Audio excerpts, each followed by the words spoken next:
safer time. Oh, for the time, they don't mind fun. My kid and me, it's gladly I'm caring. After sin I'm wearing, I know my time and nothing for me. But it's safer time. Oh, for the time, time over the sky doesn't be, but it's cold I am wearing. After sin I'm wearing, I know my time and nothing for me. The maid of my time and the talking for me.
Clearances. Even today the phrase hangs heavy with sadness, despair and anger. But it was a long time ago. Does it really matter? Oh, it matters to the descendants of the dispossessed, who through 5 generations of life memories have learned of the clearances in word and song. Many say that the clearances saved Scotland and gave the dispossessed a much better life. Others say it was ethnic cleansing. But ethnic cleansing is an inadequate way to describe the Highland clearances. Ethnic cleansing is carried out by one nation against another, or one race against another. What makes clearances unique is that the perpetrators were the landlords who had an ancient responsibility to take care of their own family. The landlords betrayed their own clan. They evicted members of their own family. They dispossessed their own folk. Now, no matter what you think your view is of the clearances, the fact is it was a cruel and callous way to increase the profits of the landlords. But before we look at how it began, the attitudes, the opinions and the opposition, let us first look at the legacy. The cause of the Highland clearances, there are descendants of the dispossessed in every corner of the world. The renowned Scottish diaspora. There are no more Scots outside Scotland than here in Scotland. And those descendants are very proud of their Scottish heritage, and they will demonstrate it at every opportunity. St Andrew's Night. St Andrew's Night is celebrated in every corner of this globe. Tonight, we take you to the closing moments of our St Andrew's Night celebration in modern day Canada.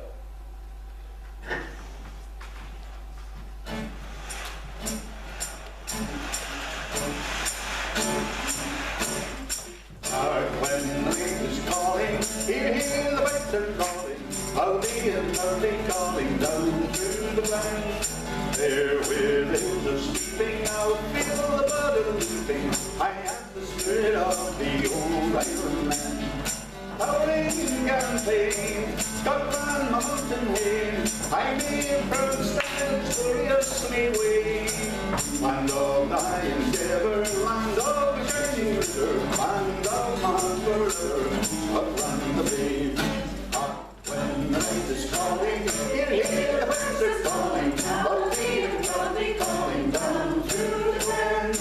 There where the hills are sleeping, now hear the blood leaping, I am the spirit of the old Highland man. Howling campaign, upland the mountain day, I may in proud standards gloriously wave. Land of my endeavour, land of the shining river, land of my forever, Scotland the brave.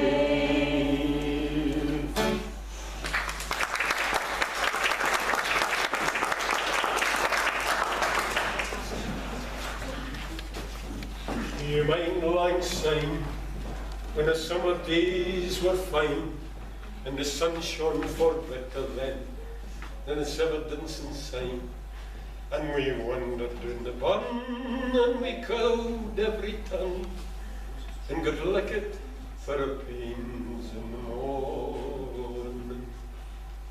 What games we played as boys, and you mind the hounds and hares, playing truant fae the skill, because there was a fair, and we drank over a crumb, then we'd sneak back into town, but could lick it just the same in the morning.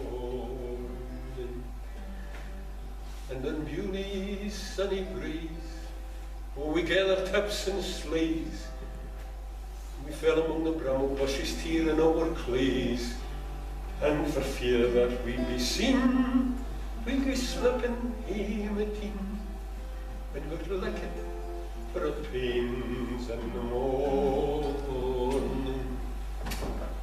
Or when the colours dam, when yon frosty winters come, we'd skate across yon Cullen rink, and made their game a sham, and they chased us through the snow. We made off, Beauly and all, I get lick it just the same in the morning.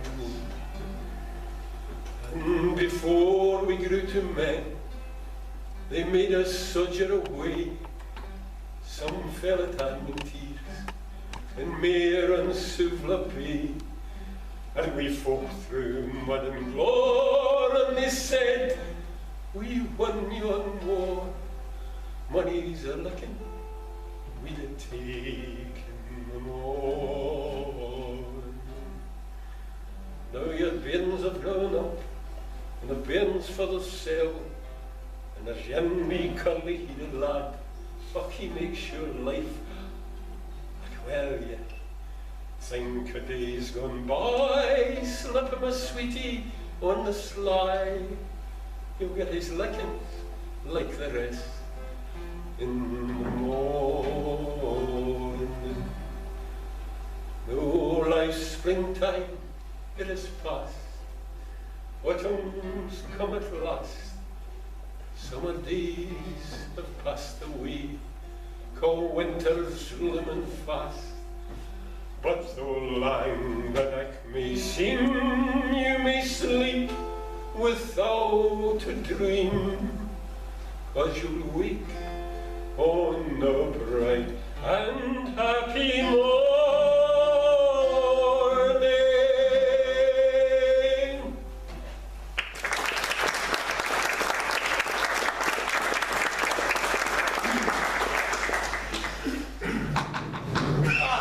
No, don't stand there battering that door. I've just got sat down here. I'm not coming. It's on the latch. Come away in. You know you're welcome. Hello, Mr. Mackenzie. Oh, hello. Thank you for seeing us. I'm Morag, and this is my sister Sheena. Mother's just to say hello. Okay. How are you keeping? Okay. There's nothing a new pair of legs wouldn't fix you. But I would know you to anywhere. Your Peggy Ross's glasses. You have a look in the Ross's blushes about you. Here on the telephone you said I could help you. Come, tell me what it is. We're going to visit Scotland next year, and we wondered if you could give us some information about our family history. My mother says you're a great aunt and you us really well. Oh, I know her stories because I've heard them told so many times over and over. My father and my uncles at every family gathering. We all learned that we must never forget where we came from. Did she talk about Glencalvie? Glencalvie? What do you know about Glencalvie? Yours is not the only family to pass on stories. What do you remember about Amy? Okay, I was but a laddie at the time, but I do remember her as a very tall woman with her hair in a bun, wearing high-neck dresses and blouses, and always a lucky rabbit's foot round her neck. She'll be pleased that you're going back to Glencalvie, because she taught us many things, and she taught us that we must never forget our roots, and how as a people we were torn from our land and tossed away like weeds.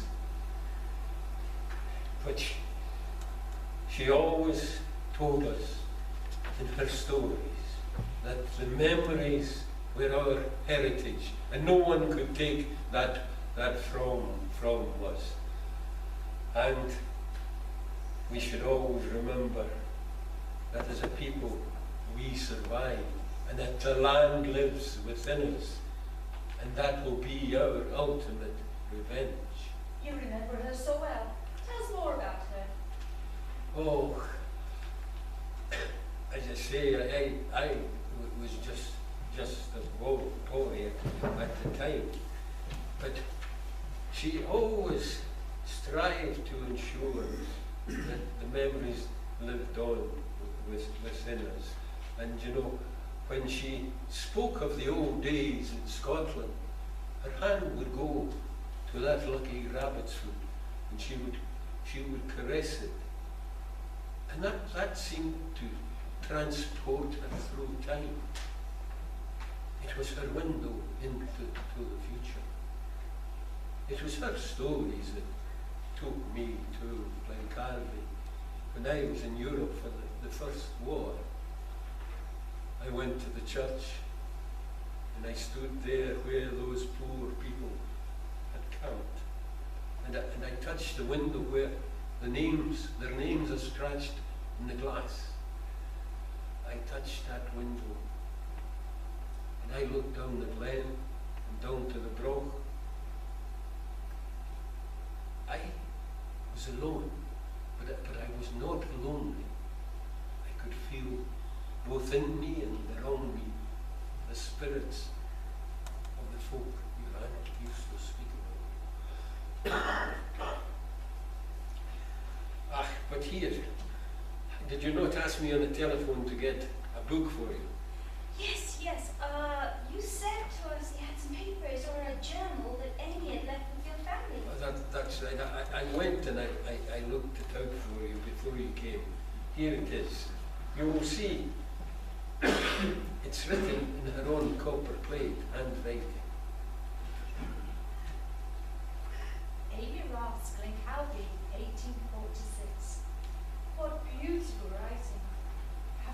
exciting. This is over 100 years old. It's like a window into the past. She always strived to ensure that the memories of the sadness and the betrayal and the pride lived on and remained vibrant. And I must tell you that if you think you are going to Glencalvie for a nice afternoon stroll in the church garden, do not think that. The memories of that sadness and that treachery still tears at my heart. This book belongs to Amy Ross, born 1834 at Tummel, High Hill, Glencalvie, Rossshire, Scotland, subject to Queen Victoria. When we left the glen, the gorse was yellow, but the beasts had gone, and the birds had flown. The colour still lights my eye, but the silence of the land and the folk who marched away scars my heart and draws me to that place.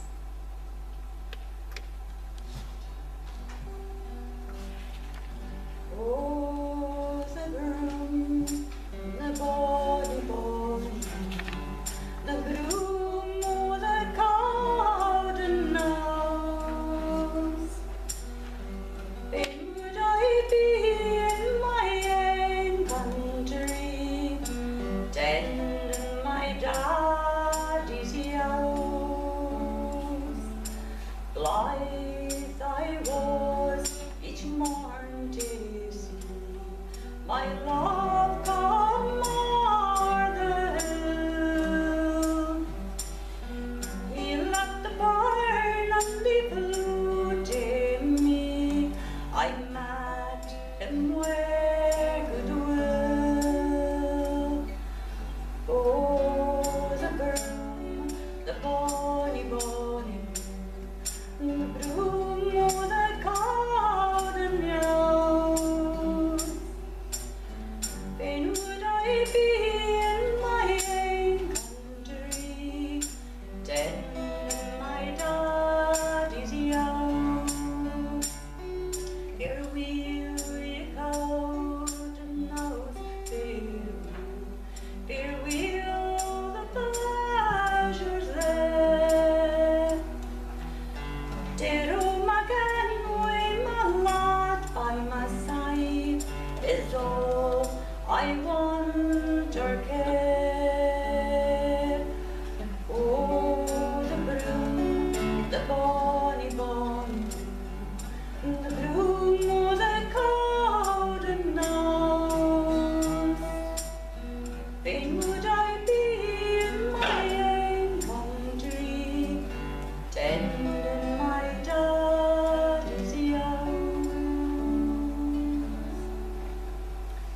Far away in the other land, where the soft hill rain falls, where the rivers run a velvet brown, and the curlew softly calls. But the curlew's cries will not be heard by those who need to hear. The empty glen will echo back, and the rivers run with tears. But surely you must have had some happy memories. Oh yes, of course. There was the church practice. They were lots of fun. Of course, we couldn't practice in the church. That would have been seen as sacrilege, since we weren't at worship. So every Thursday night, we would practice in Tam Mackenzie, the beadle's barn. And in the winter, he'd set out a brazier, and we'd all sit around at the social gatherings, with lots of laughter. But of course, we couldn't sing the proper words, so we had to sing parodies instead. Would you sing one for us, Amy? If I can remember. We beadle Tam Mackenzie, he is very, very thin.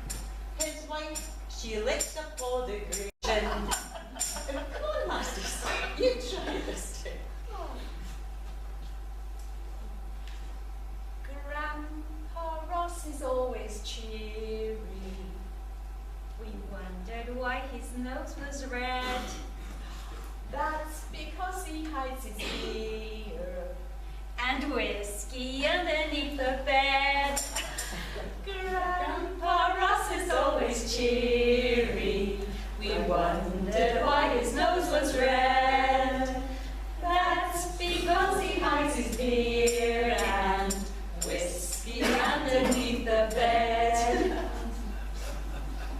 Oh, I see you've noticed my talisman and the memories it evokes. I can never see a fire without thinking of the one outside the shelter at Cloyt Church. Shelter. Shelter. It was cobbled together with wood, plaids and tarpaulins. But we all gathered round the fire to keep us warm. We're all there, the men, the women and the children.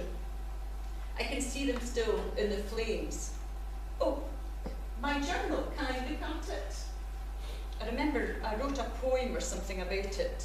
Oh, here it is. I'd never seen my father cry till the day he left the glen. Weeping was for women, not strong, silent men.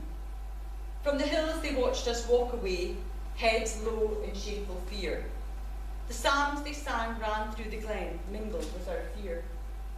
We learnt that day it matters not who owns the land or gold. A people's worth is in their heart, burned deep within their soul. No factor, landlord, duke or fool can stop a people flourish. The land is gone, but the blood runs true, and we still have our courage. We believed in reason and justice for our cause. Our landlords and betters may have deserted us, but we still had our advocates and leaders, and in our time, the Lord sent us our Moses.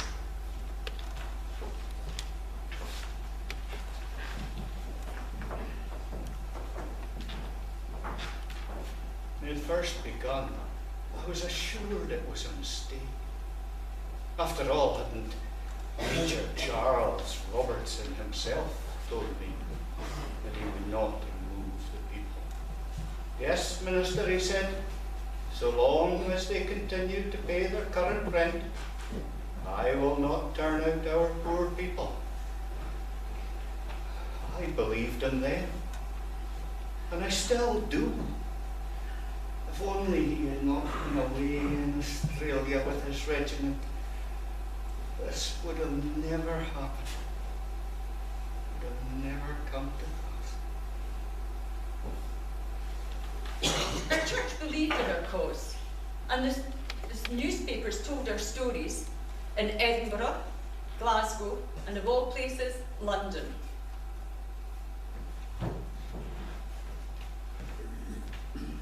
Thomas Campbell Foster, London Times. It was too good a story to miss. When my editor received word from a group of northern gentlemen, headed by a free church minister, to publicise the plight of 88 people about to be made homeless in Glencalvie, well, I was sent north straight away. I have to say, with Europe in revolutionary turmoil, I would have much rather been in Paris than Rothschild. But I have to admit that the pieces I sent back from Glencalvie to London remain the most poignant I've ever written.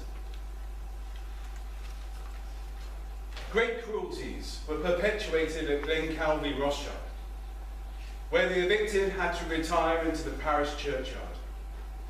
There, for more than a week, they found the only shelter obtainable in their native land.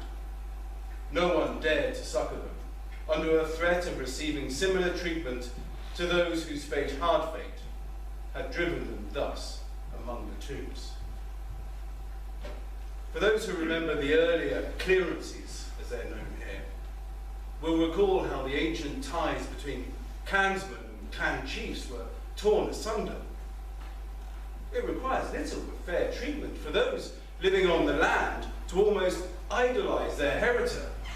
Indeed, many would spill their last drop of blood in his service, but these loyal attachments were fast passing away.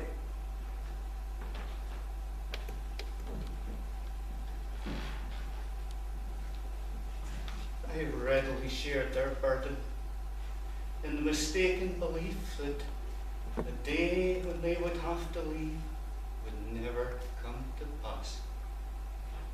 How misguided was I? Did I give them false hope? When the newspapers and support started to arrive by way of donations, they felt cheered that strangers cared enough to give for their relief. I read the English newspaper reports to them, but rather I should have prepared them from the beginning for this outcome, an outcome I never dared imagine would come to pass. You're wondering when these clearances began. Some say it began after Culloden, but it had been going on for 100 years before then. Oh, the landlords were very pleasant about it. They said, oh look, there are too many of you here in this land to make a reasonable living. Let us move you to a better place, and you will have a much better life. But after Charlie and Culloden, they soon dropped any pretense of pleasantry. They still wanted all the land. But the truth of the matter is that the Highlands had to be brought under the heel. There were many of us, and our chieftains had great power, but we were a warrior nation, and as such we... No, what you really want to know is when it began here at Glencalvie. Oh, let me see, it must have been, oh yes, it was a good 3 years before the evictions that they issued the final eviction notices. Well, that must have been 1842.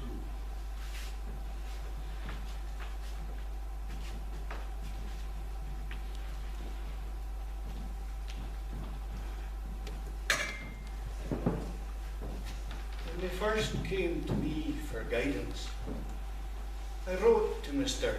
James Gallanders, factor. I told him of my conversation with Major Robertson.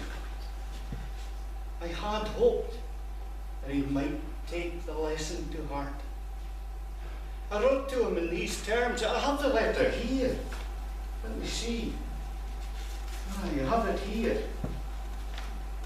If the offer of another is preferred, and theirs refused, these 88 souls will be set adrift without knowing where to go to look for shelter. At home, there is almost no prospect of them procuring any place, and to emigrate would prove to most of them but total misery. After reaching any of the colonies, they would not have the wherewithal to support themselves. I sincerely hope that they will not be set adrift, but that the example of the Good Samaritan will be followed towards them. I believed him to be a man of position, God-fearing, and honest in his dealings. I thought that he would show compassion on these good people.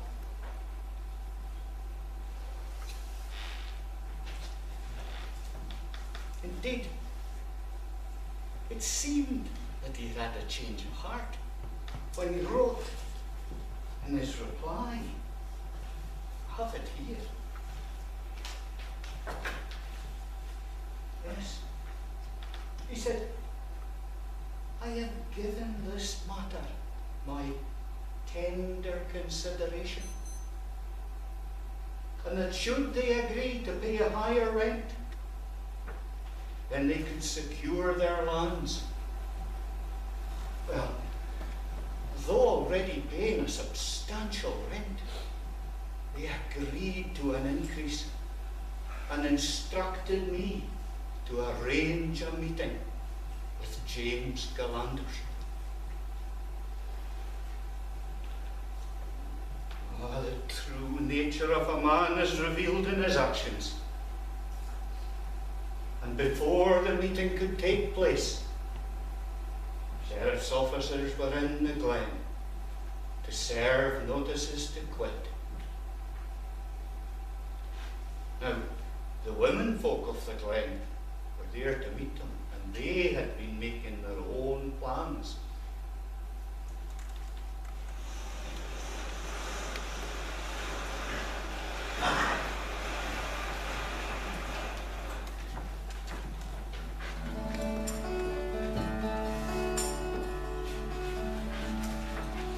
Come by the hills to a land where fancy is free.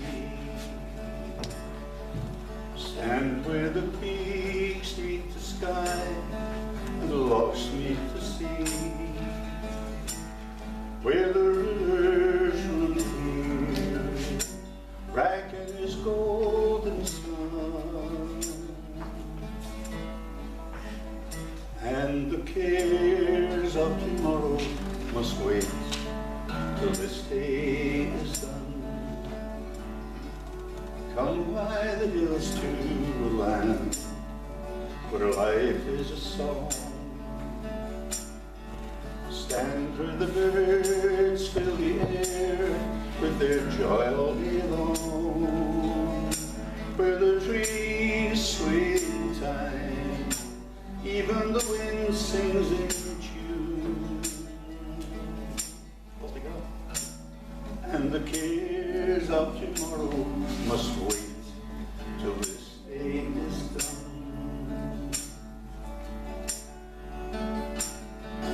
Come by the hills to a land where legends remain.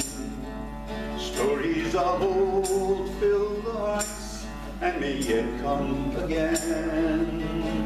Where the past has been lost, future is still to be won. And the cares of tomorrow must wait till this day is done. Come by the hills to a land where fancy is free. Stand where the peaks meet the sky and the lochs meet the sea. Where the rivers run clear, Bracken is gold in the sun, and the cares of tomorrow must wait till this day is done.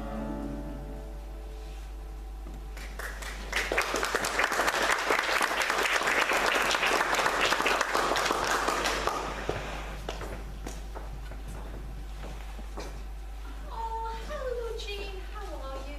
As you can see, I'm just back from the market. Oh, it's yourself, Mary. Did you have a good day? Here, did you see my town? He took the piglets to market this morning, and he's awful late. Aye, I passed him on the way here. His donkey's well laden with goods. Must have made a good sale. It's a good job that beast knows its way up the glen. Anyway, I better be off now, on my way.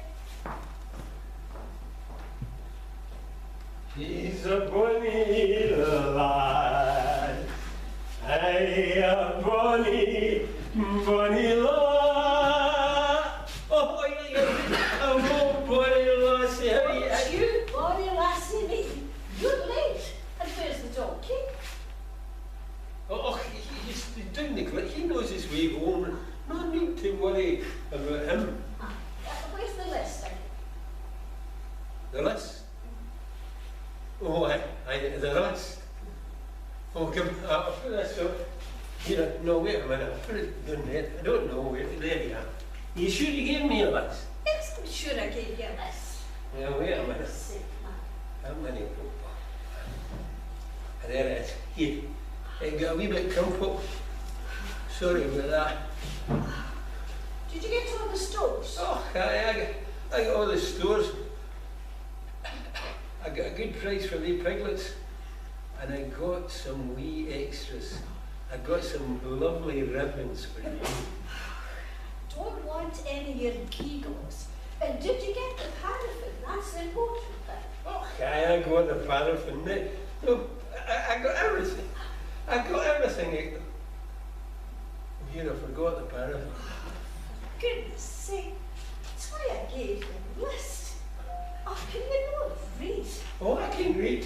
Don't bother to me. I can read. Here, I should what's have got this that then? paragraph. I haven't got that paragraph. Oh, What is that? That's my whiskey, my winter supply from my wheezy chest. Well, you'll not be needing this rubbish. I'll poultice your chest with henpeck. Oh dear me. What will I do? What will I do? What will you do? Oh, keep. Man, you're a proper waste of space. Look, I gave you that list. Can you not read or spell? Look, Oh, here it no. is. I can read it. Paraffin. P-A-R-A-F-I-N. I understand, and I can read and I can spell. See there? Paraffin. There's two F's in paraffin. And there's no F in whiskey.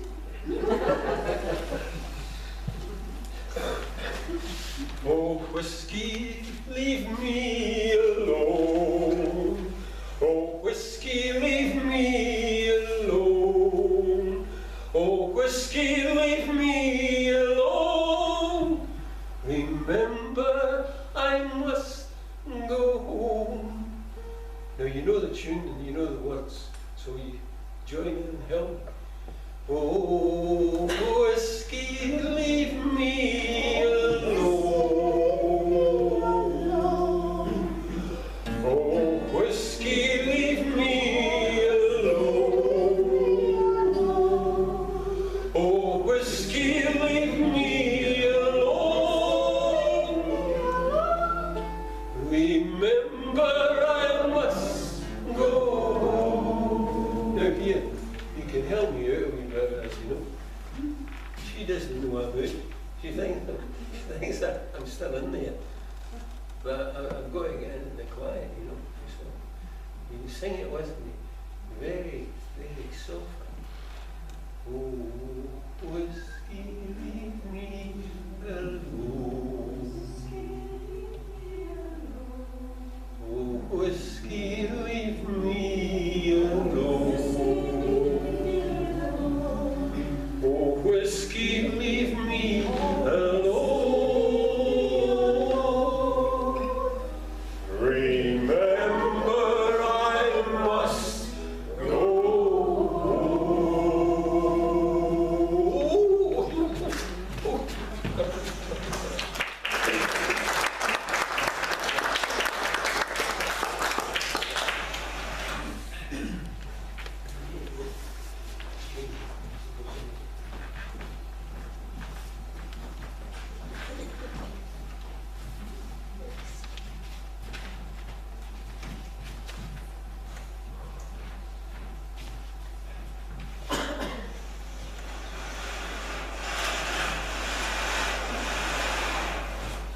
the men say the eviction notices are to be served today. Who's behind me then? No one's on the poor roll. Why do they want us out? They want to clear the glen, put their own sheep there, and then they have got their own shepherds. They say there are too many of us and we've got too many bairns. Are they shepherds among us? Who think the same as we do about sheep. Our bairns are a blessing and they'll work for the factor one day. Does he not like children? He likes his Aaron. Balfour's got more than I do. He's had 7 in the past 9 years. It won't take much to do with them. No, like everything else, takes his... Now listen, the men want us to stop the sheriff and the constables on the brig. They think if they form a line of us behind the fire, we can stop it. They think if we go along, the men can argue they've not been serving us. And as women, we owe nothing. So is everybody here then? Good. Oh well, I've sent Moira off to the Beadles to get the brazier. I'll not block the brig. No, but if we put it in the middle and the water's flowing underneath, remember they can only serve the writ on dry land. But we can't bring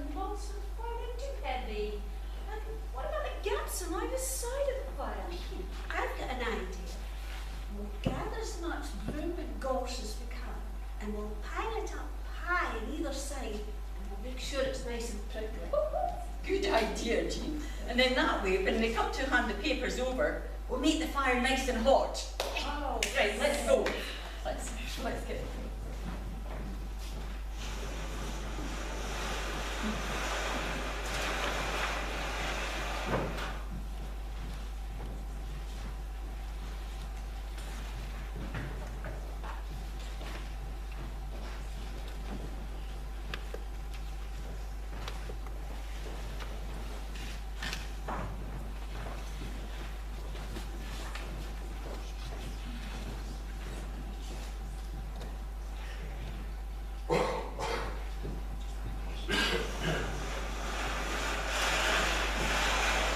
Is everybody here? Just stand here.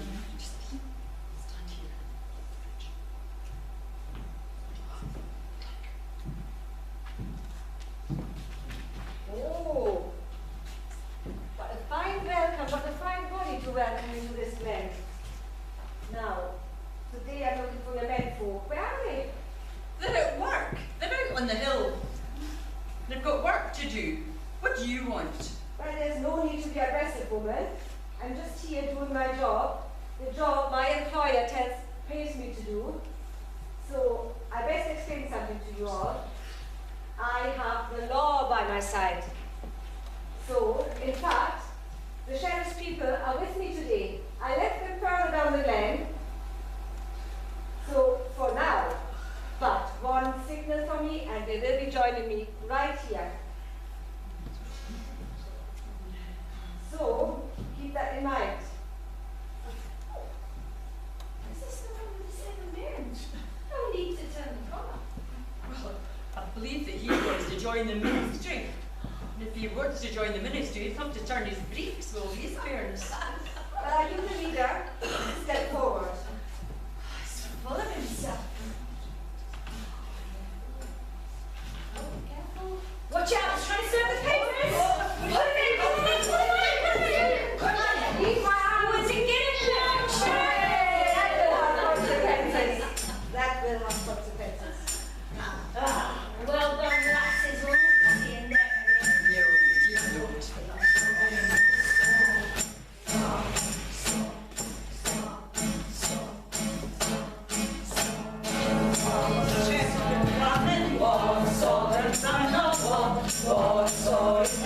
Burning, running from Glencalvie, Warsaw, the sheriff coming, Warsaw, and run a war, Warsaw, his streets are burning, running from Glencalvie, We cheered and we laughed. They learned their lesson, but we didn't. When they came back, they cleared the glen. But in the papers, they fell on our story with glee. The shepherd's crook became an arsenal of spears thrown by the warlike witches of the glen. The poor sheriff's men retreated from the glen. But we laughed and we cheered and we celebrated. Yay! When the eagles start soaring high over the glen and the golfers are rolling along, although from their lands it remains, and one day they will come home again. Sound you up, when return to the glorious land. Sound you up, for we live in our lands once again. Sound you up.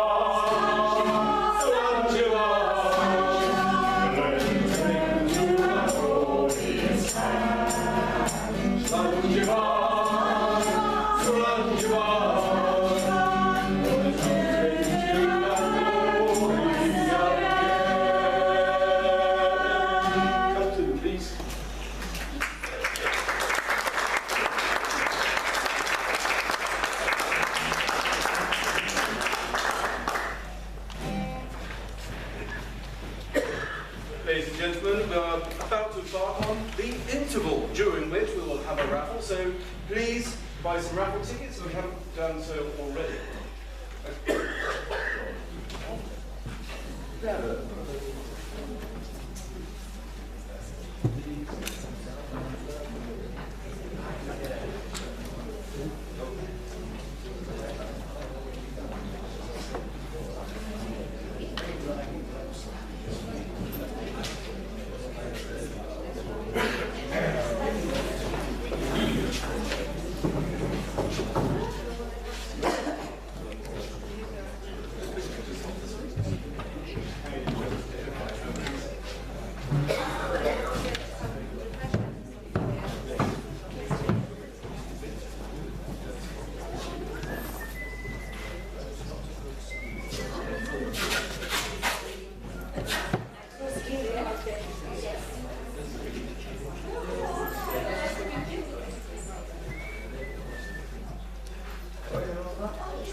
2.5 years now, so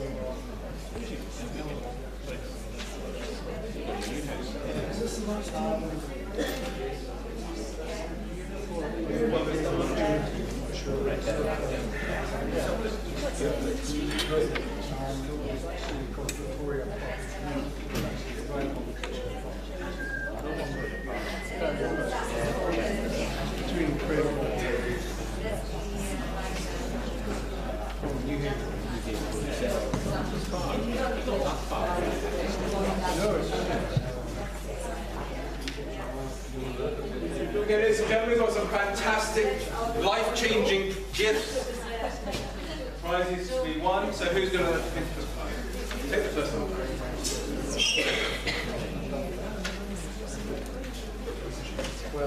And the first lucky winner of a box of After Eights, which legitimately. She knows where she's going. She knows who's gone with her. She knows who she loves, and the dear knows who she'll marry.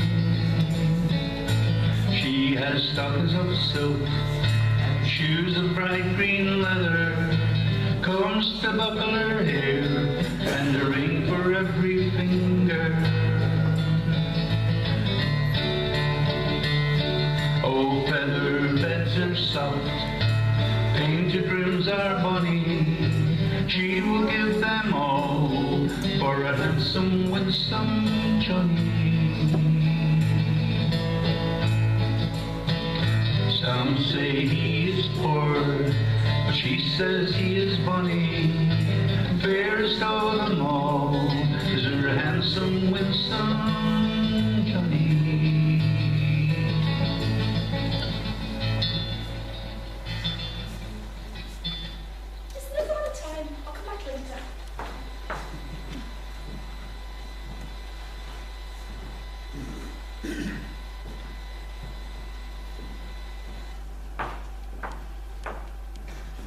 Where you been? I've been waiting here for ages for you. You knew I was going to the market, and you haven't been waiting here ages, because I've been here already. Oh, Malky, you had such a nice time at the fair, and I bought you something special. There were jelly stalls, and there was even a man with a dancing bear. Jenny says she saw your mother telling your father off doing at the brig.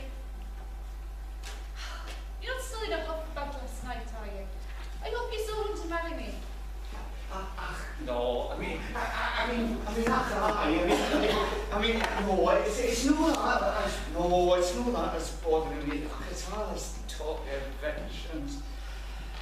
We turned out and was nowhere to go. Well, that's for something special. Look at this. There was a man at the fair and he was telling us how wonderful it was to live in Canada. But he wasn't just saying it. Look here for yourself.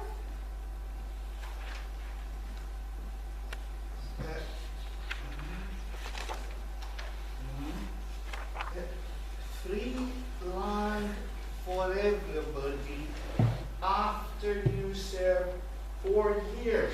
There you go. 4 years is nothing.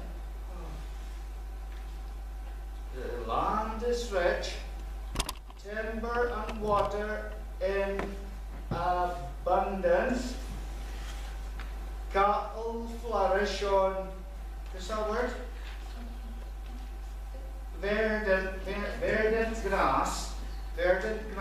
Salmon leap out of the water into your hands, and you share the bounty of the river with the wild bears. That's true. There was a man at the fair and he was feeding the bear fish. And the sweet syrup of the maple tree is free for everybody to take. The only thing that missed out there is yon flying pigs. There you go again. You're always the same. Will he go with me or not? Aye.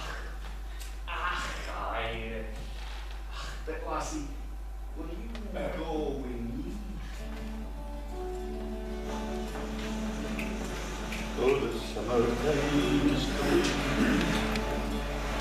Trees are sweetly blooming, wild mountain thyme grows around the blooming heather. Will you go, I see go, and we'll all go together, take a wild mountain thyme all around the blooming heather. Will you go, I see go. I will build my love a bar by yon cool crystal fountain. On it I will shower all the wildflowers, for the mountain will ye go, I see go, and we'll all go together, take a wild mountain thyme all around the blooming heather. Will ye go, I see go. If my true love she were gone, I'd surely find another where the wild mountain thyme grows around the blooming heather. Will ye go, I see go, and we'll all go together, take a wild mountain thyme all around the blooming heather. Will ye go, I see go, and we'll all go together, take a wild mountain thyme all around the blooming heather. Will ye go, lassie? Will ye go, lassie? Will ye go, lassie? Go.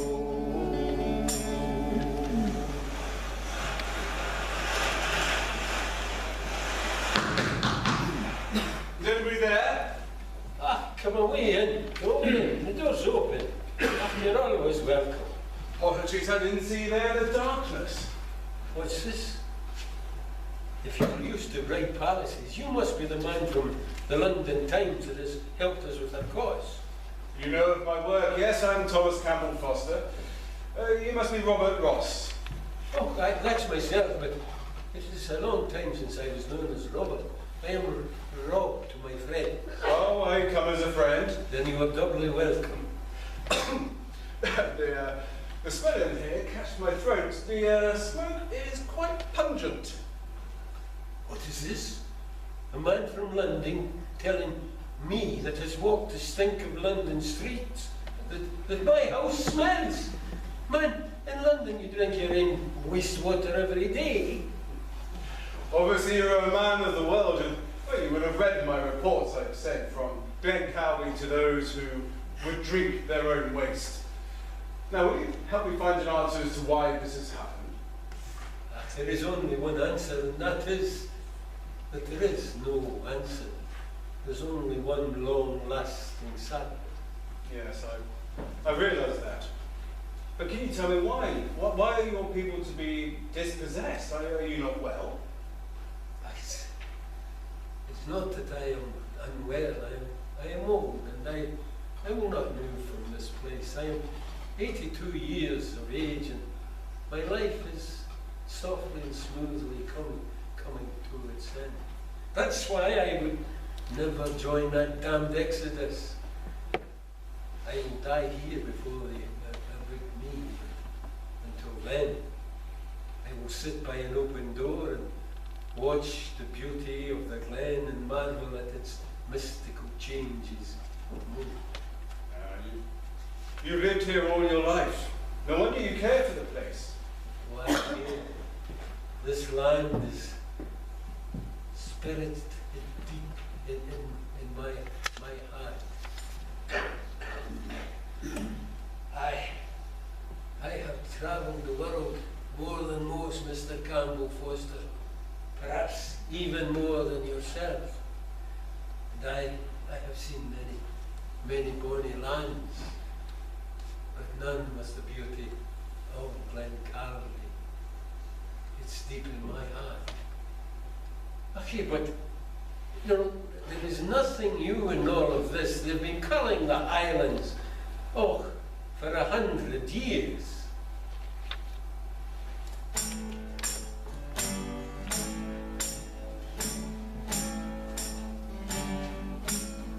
There was a soldier, a Scottish soldier, who wandered far away, soldier far away. Was none bolder, with good broad shoulder, who fought in many a fray, fought and won. He'd seen the glory, he'd told the story of battles glorious, he's victorious. His time, his heart is crying to leave these green hills of Tyrol. And then these green hills are not Highland hills, not the island hills, they're just my land hills. Green as these green forest hills may be, they are not the hills of home.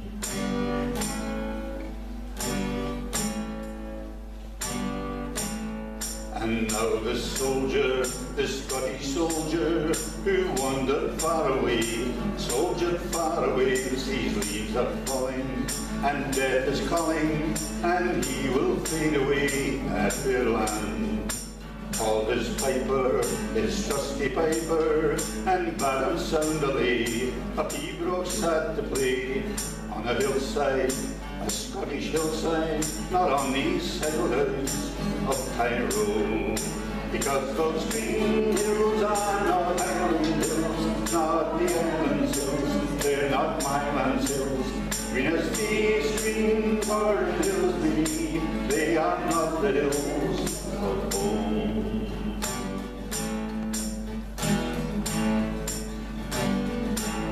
And now the soldier, the Scottish soldier, will wander far no more, soldier far no more.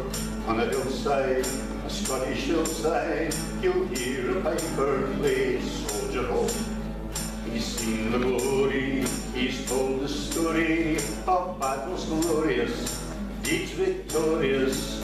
You will cease now, he is at peace now, far from those green hills of Tyrol. Because those green hills are not Highland hills, not the island hills, they're just my land hills. Green as these green foreign hills may be, they are not the hills of home. And those green hills are not Highland hills, not the island hills, they're just my land hills. Green as these green foreign hills may be, they are not the hills of home.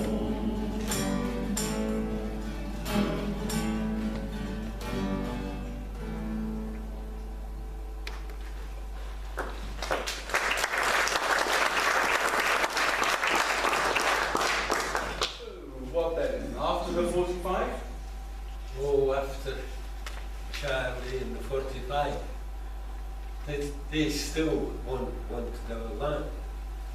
Then they said, oh, there are so many of you, and you have too many children, too many children.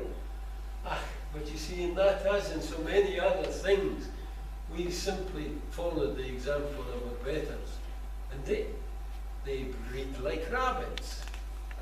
But they wanted our land, but they did not want us. So they told us to get out, and so go we must. New life elsewhere. Well, sounds quite reasonable.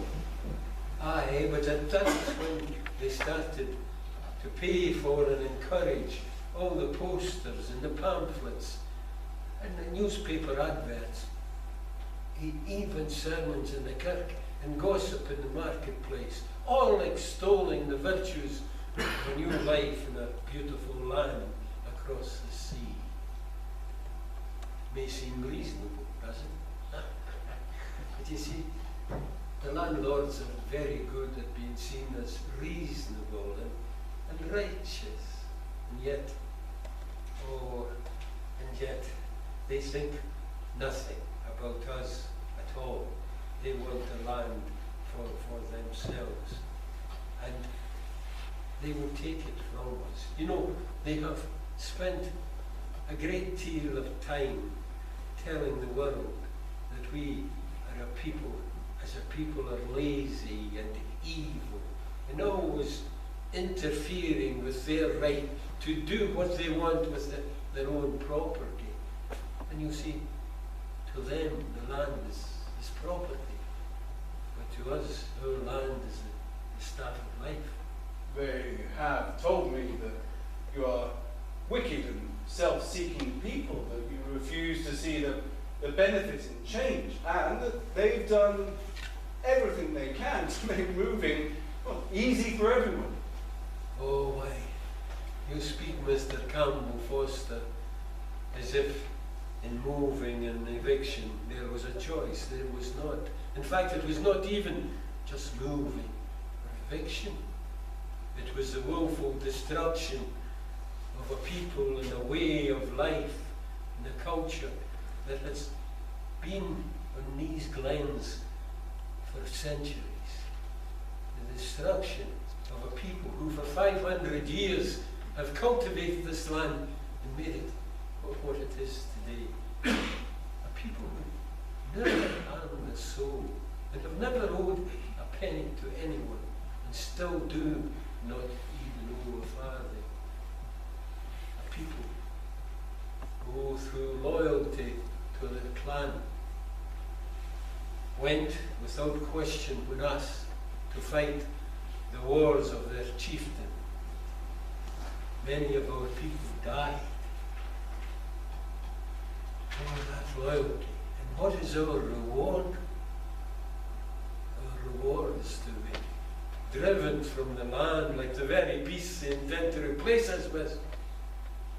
Oh, Mr. Campbell Foster, you will know of Robert Burns. He says it better than I. Is there for honest poverty that hangs his heed in a' that? The coward slave would pass him by, would dare be poor for a' that.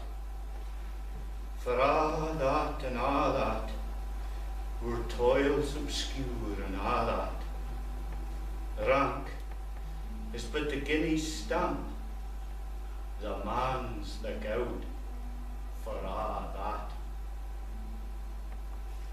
So you see, Mr. Campbell Foster, as always, he who pays the piper calls the tune. But you left the Glen. I mean, did you take their money? If so, what have you now to berate the landlords? I never took a penny. I went a different way. I did take the king's shilling. My brothers accepted the offer. And no shame to them. When they went to Canada, the letters home told us that they were still poor. But in spite of that, they were respected by one and all. I had seen that respect for all when I served in the Americas later on. And then even that, I did watch the landlords, how rapacious they could be. Then as a sergeant in India, I served and fought at the Battle of Assaye under Wellington. He was not a duke then. But later, that battle was won because the Battle of Assaye won India for the British Empire. I watched the British nabobs, and you will have encountered them yourself. I watched these landlords, these British nabobs, conspire to steal and rip anything from India that was very advantage. And all for development. All for development. And you know, these landlords, they will do the same here. They will take it from us. You know, they live over the hill there, and anything they have because men like me died, and it is our blood that gave them that. And yet they still want to take from us, what is that? Very meagre living. For what? Oh, for silver and gold. Silver and gold for their own benefit. Oh, and of course, all for the good of the country. Always the good of the country. Mr. Campbell Foster, whose country? Jesus said, in my Father's house there are many mansions. But Mr. Campbell Foster, the trouble here is that all the mansions are taken. I know that many of my people will move because their faith tells them that they must.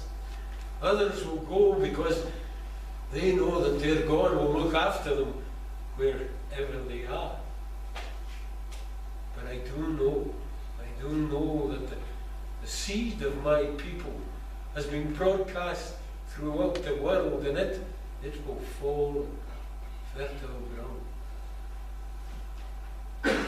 The descendants of my people, they will know of the lives within them, and they will come here, and they will stand here,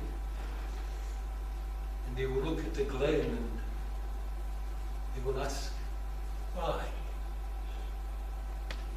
But there is no answer. I do not know what this glen will look like in 200 years' time. But I do know that they will know of Glencalvie, and they will love it. And they will come here, and they will stand here. And I can assure you that they will come home.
all their songs you can hear the strains and tonalities similar to today's Scottish songs.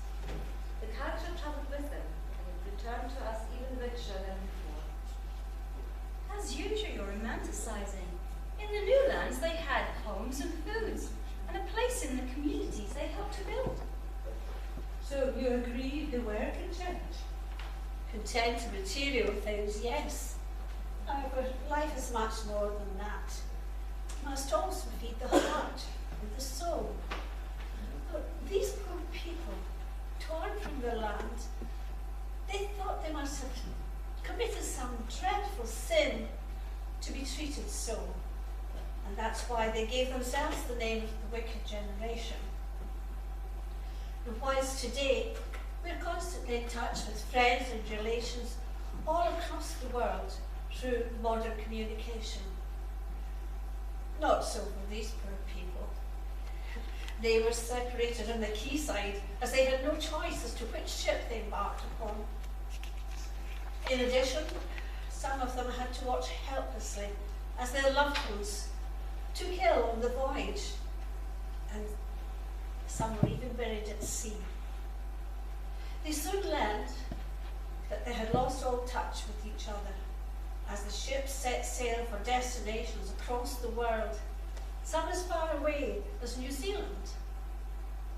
But they still had their dreams and their memories of the Glen, and they taught their children that one day they would return and be reunited with their lost families and the lost lands. Our next song is a sample of the music that awaited them in their new homelands. Music that they soon learned to know and to love.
As I said, the true nature of a man is revealed in his actions, not in his words. This is a truth I was to learn when Mr. James Gallanders invited representatives of the people to a meeting in Tain. They thought they were going to agree the rent increases.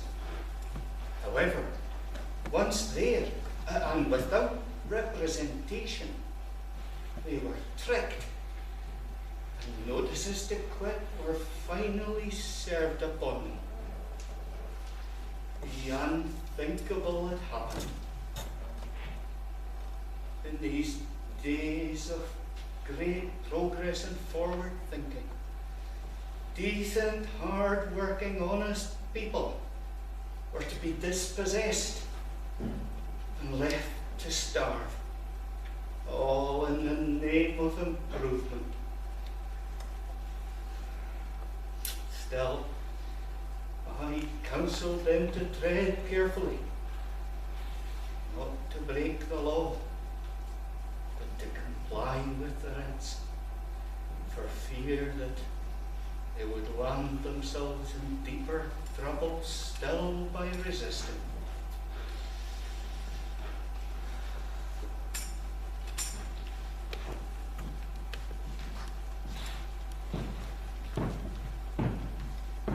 By the honour of addressing Mr. Gillanders. Oh, you must be the London gentleman that's been causing so much trouble for myself and my employer. The honour, you may not think of it as an honour, as your newspaper has been stirring up so much disquiet as we go about our lawful business. Lawful perhaps, but of a dubious quality. Do you not care for the people, sir? Ah, I see. You believe your own scribblings in your newspaper. Well, may I assure you, Mr. Was it Thomas Campbell Foster, that the truth is very different. Very, very different indeed to what the perception that you may have. These are an indolent, lazy, backward people. They care nothing for advancement. Nearly all of them don't speak a word of English. They neither read nor write. No doubt your scribblings have been translated to and read to them so that they can follow them. They absolutely resist all change and advancement. You will agree that they've always met your rent increases. If ever I heard an argument for our generosity and leniency, it is that one that we have been pitching the rent far too low. Europe is in the throes of revolution, and here in the Highlands you behave like some medieval robber baron. Revolution, revolution, Mr. Campbell Foster, revolution. There'll be no talk of revolution now that Wellington is Prime Minister. He also said that the working classes will tie you up in legislation. But this is Scotland, not England, Mr. Campbell Foster. Sutherland set the precedent. Nowhere is land rights and property rights so well protected as here in Scotland. You are, Mr. Campbell Foster, an educated man. You will therefore realise the Highlands are overpopulated and much in need of advancement, development. And yet every time we wish to make improvements, they are resisted. And we cannot go on subsidising and supporting these idle peasants every time their crops fail because it's been a hard winter. It is my understanding, Mr. Gillanders, that they have never received any support from your employer. Indeed, they support their own, poor and unfortunate. They pay for a teacher for their children, none of whom are on the poor roll. Neither do they resort to illegal means to support themselves, which many may have done. In short, they are not, nor have they ever been, dependent on your employer. So there is no justification in that argument, Mr. Gillanders. Mr. Campbell Foster, may I remind you that a man has the right to dispose and to do with his property as he sees fit. One day you and these snivelling peasants will bless my name and the name of my employer for our generosity and our ambition. And one day, Mr. Gillanders, hell will freeze over.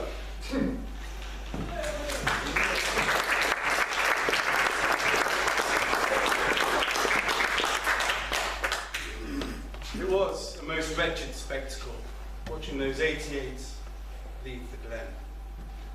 Carts full of children, many of them mere infants. Other carts carrying their bedding and other requisites. The whole countryside up on the hill watching them as they steadily took possession of their tent. It was just yesterday when I watched them all leave. The mother carrying her baby, sitting with her 2 children on a cart carrying their few possessions. I watched them all trudge out of the glen for the final time.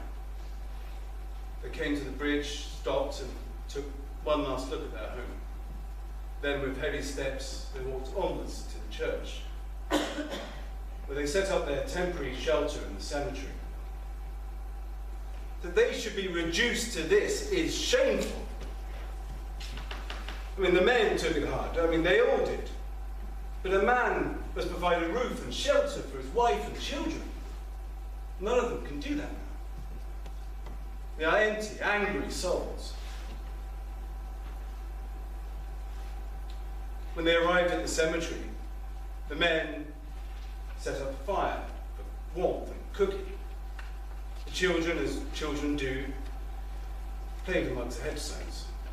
The women fixed the tent and prepared bedding for the children before the cold night air came in. All of them busying themselves. They didn't have to think or talk of tomorrow or the rest of their tomorrows. Hugh has gone to lie down with the children to try and settle them. He may go to sleep, but he'll not rest, not tonight. Many's a time I have watched him sleep peacefully. This afternoon, I wrote a poem for him to show that I share his sorrows. Let me read it to you. You sleep as on so many nights before. I lie and watch you breathe, searching for familiar comfort in your flaw where no beard grows. My eyes caress the well-known form where cheeks merge into jaw. Yet, on this night you are different to me. More time has passed upon your face. Its mark scores deeper in.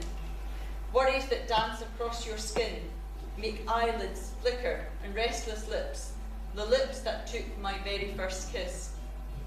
But now they do not speak of courage lost and strength that's gone. My love for you hears your fears. That time and battle have sapped your might. I want to tell you, my beautiful oak, that we can start again, like the acorn that grows within. I'm concerned about old Duthie. She has lost her reasoning, and this has made her much worse. She sits and sways back and forth all day and hums Gallic airs. And then she'll look up and smile at someone who's passing that only she can see. And that's scary in a cemetery. Over here, by the wall, is the graveyard of my mother and father. I thank the Lord that he has taken them away before today. What would their forebears say if they could see them now? Paupers. Homeless, hopeless paupers. They were always told that though they had no money, they had their pride and dignity. They had their land. They were of the land. But the landlords had taken that from them now. They had taken all that makes them who they are.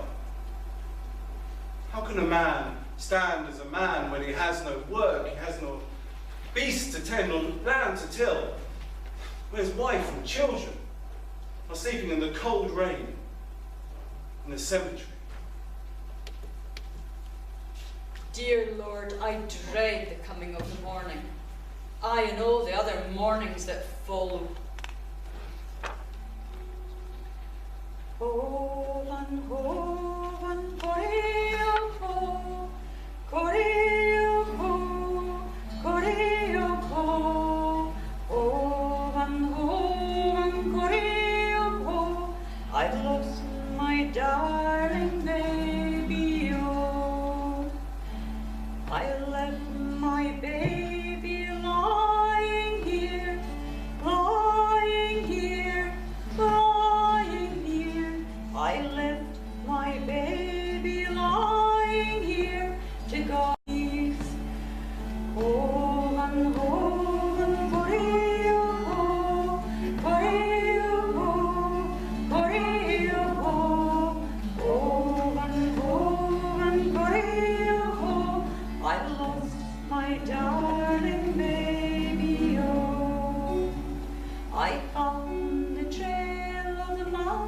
mountain mist, the mountain mist, the mountain mist. I found the trail of the mountain mist, but not a trace of baby O. Oh, and oh, and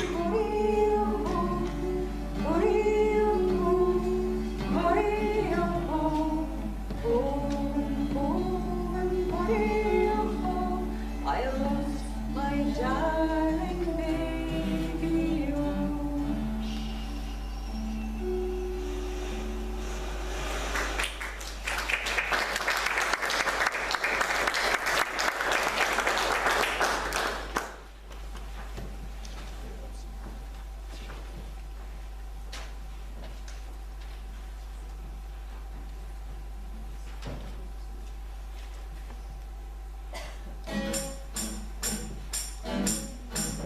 She's a bunny lass, a bunny wee lass, a bunny wee dream of all. I get my mother's engagement ring and a bunny wee top and toe. Met her at the water in the coopery to fall. When I was the best man and she was the belle of the ball. She's a bunny lass, a bunny wee lass, a bunny wee dream of all. I get my mother's engagement ring and a bunny wee top and toe. Met her at the water in the coopery to fall. When I was the best man, she was the belle of the ball.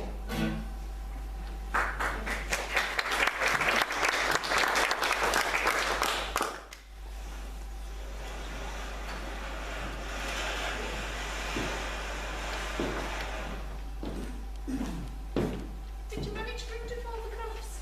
Ach, I have been up and at it. It's milking time this morning. I didn't ruin them up. Aye, so who's coming? Well, they're all coming. They're all coming, yes. He's coming. And yeah. And, oh, Bob, he's going to bring his fiddle. Because, well, you know, with all this going on, folk will need cheering up. And the wifeys, they're all bringing a basket, right? No, Jack's still with bake, started baking already. Aye. And Cameron Chisholm said that, well, we'll know we need to wait in case somebody comes up with a miracle to turn the water into wine. He's brewing up a few kegs that he's still. I hope it's not just whiskey. Oh, no. No, he's made some of that bramble and dock and wine. Oh, give me a wee try of it. Oh, two very good legs from under me. Oh, I was fine and full it back home here. I hope you're not going to turn out like your father. No, but so long as you're not going to end up as sharp-tongued as some mother of mine. But she's a baby lass, a bunny lass, a bunny wee dream of all. I get my mother's engagement ring and a bunny wee top and show. I met her at the wagon in the coopery to ball. When I was the best man and she was the belle of the ball. The first day I saw her, she was awfully shy. The rinky bulletin, but she was happy, so was I. We ran like mad for shelter and we landed up a stair. The rinky bulletin in my big spit up, but didn't care. But she's a wee lass, a bunny wee lass, a bunny wee dream of all. I get my mother's engagement ring and a bunny wee top and shawl. Met her at the wagon in the coopery to ball. When I was the best man and she was the belle of the ball. Well, we were Virginia and O'Bay and the sea of sea. To took us in the wee followed and since upon my knee.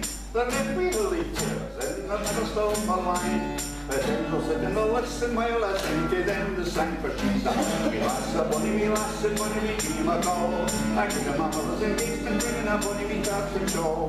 Met her in the wagon in the coopery to ball. When I was the best man and she was the belle of the ball.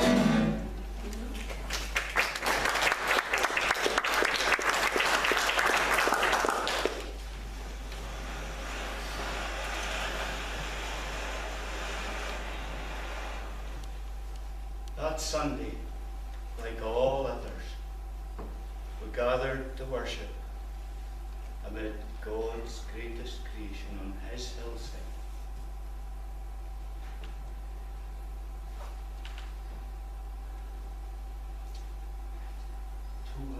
50 people attended the service that day. 88 of them were living in that wretched tent in Croik churchyard. Yet, the women folk were all neatly turned out with their net caps and their plaids, and the men wore their best bonnets. The simple dignity of my flock deserved an uplifting service. I spent long hours deliberating over the choice of psalms and readings for that service. In the end, I chose a truly defiant song of praise, a truly holy hymn that shows that no matter what disaster befalls us, God is ever present, ever mindful of our trials, and only in true acceptance of Him will we overcome all.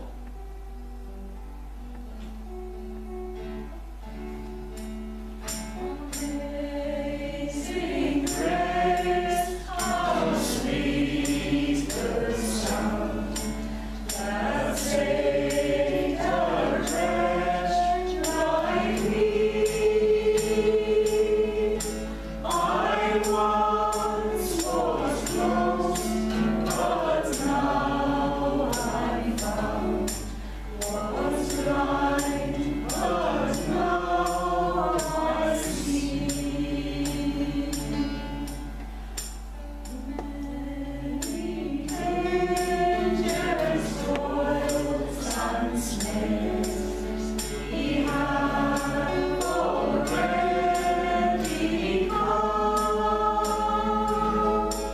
'Twas grace that won us, saved us from, and grace will lead us home.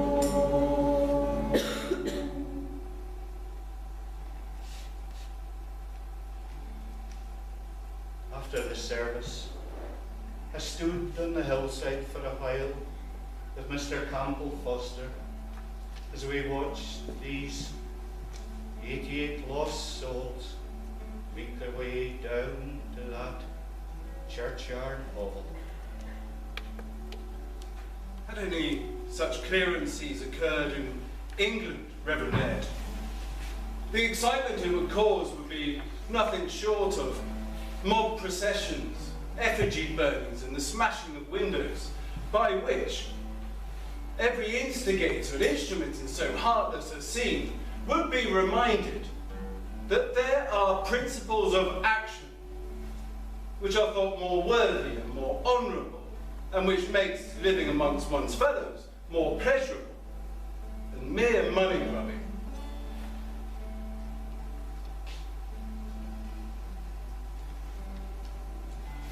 His be the blessings pronounced by heaven on those who would consider the poor. Lord, forgive these poor sinners gathered here before you today. Amen.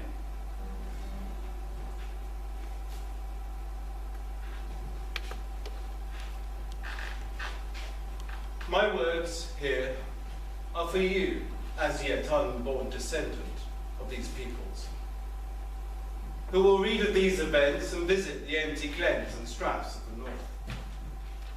Come to Croik and visit the small church sitting at the bend of the river and bear witness to your ancestors. Come to Glencalvie and walk where they walked and lived for hundreds of years. Come and learn of the clearances carried out against your people, and hear of the harshness of these events in the name of improvement.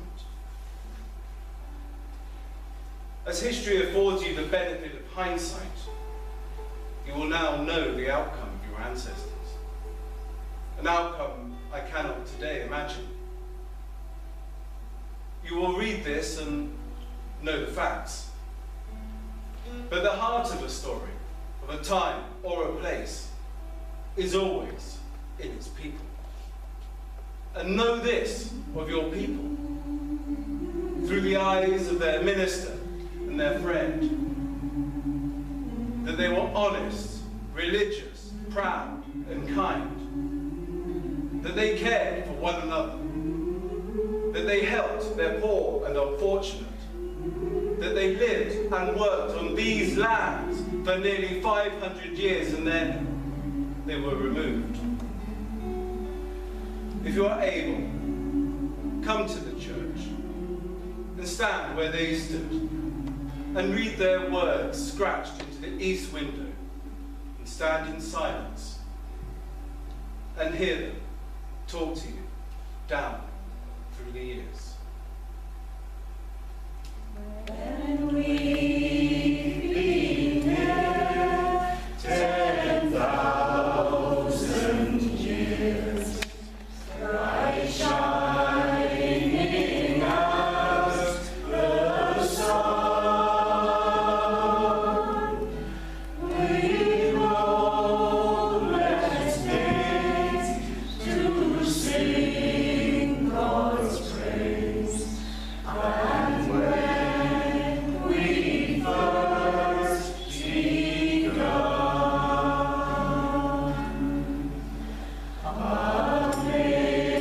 amazing grace, how sweet the sound that saved a wretch like me. I once was lost, but now I'm found. Was blind, but now I see.